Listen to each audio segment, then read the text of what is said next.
I didn't flinch when the dollar bill slid across the polished mahogany table. I just watched it settle, light, weightless, insulting, like the final confirmation that my parents had never seen me as anything more than a placeholder disappointment. My mother leaned back in her chair, satisfied. My father laughed under his breath. My sister pretended to look sympathetic, though the reflection in her eyes gave her away. Triumph, gleaming and careless. And I sat there, calm, dead calm, because they thought this was the moment that would break me. They didn't realize it was the moment I'd been preparing for. Grandpa's will reading wasn't supposed to be dramatic. They assumed they already owned the ending. After all, they'd gotten away with everything else. Back then, I believed they loved me. I believed a lot of things. I believed my mother's smiles meant warmth, not measurement. I believed my father's advice wasn't designed to corral me into failure. I believed my sister's teasing was harmless, not sharpened to shape the hierarchy of our household.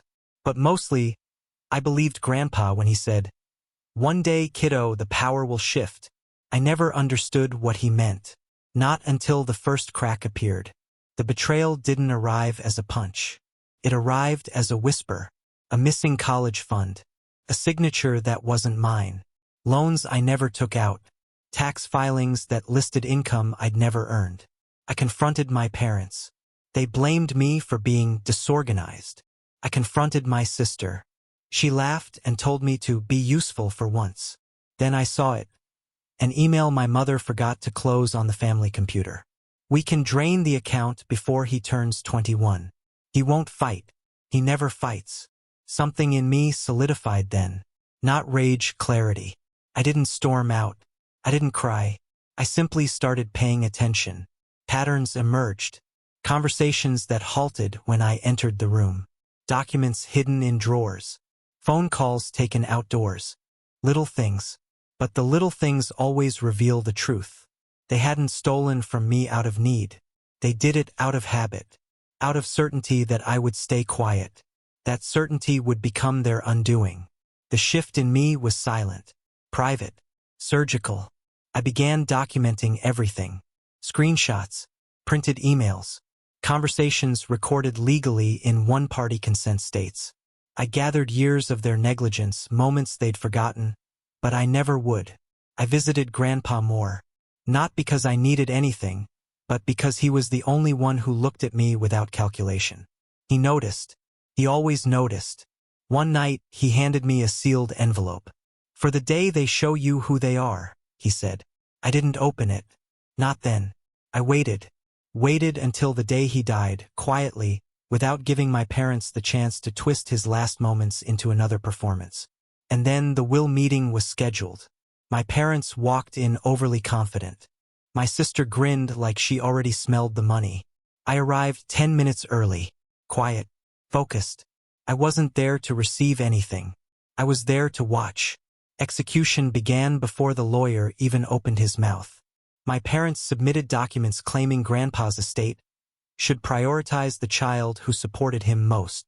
They meant my sister. They meant themselves. What they didn't know was that I had already sent the lawyer the full file the night before.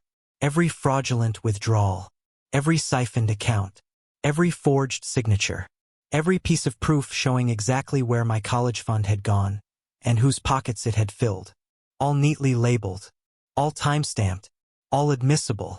But I didn't ask for charges. Not yet. I asked for observation. I asked for silence from the lawyer until the appropriate moment. And so, when they handed my sister $6.9 million and slid me a single dollar, the lawyer simply watched me. Waiting. I pocketed the dollar. I said nothing. Then he cleared his throat and opened Grandpa's envelope.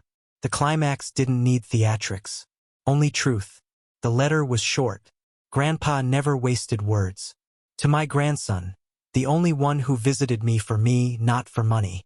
Everything I own is already in your name, privately transferred before my death. As for the others, give them nothing. Let them earn their own.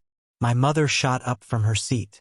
"That's forged," she spat, voice cracking. The lawyer slid out the accompanying video file.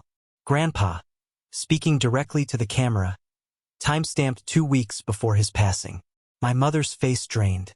My father's jaw slackened. My sister whispered, "No, no, that's not fair." Then the lawyer pulled out the second file, the one I had provided. He explained, calmly, that an investigation into financial misconduct would begin immediately, that Grandpa had been informed of the theft years ago, that the transfers to me were made as protection.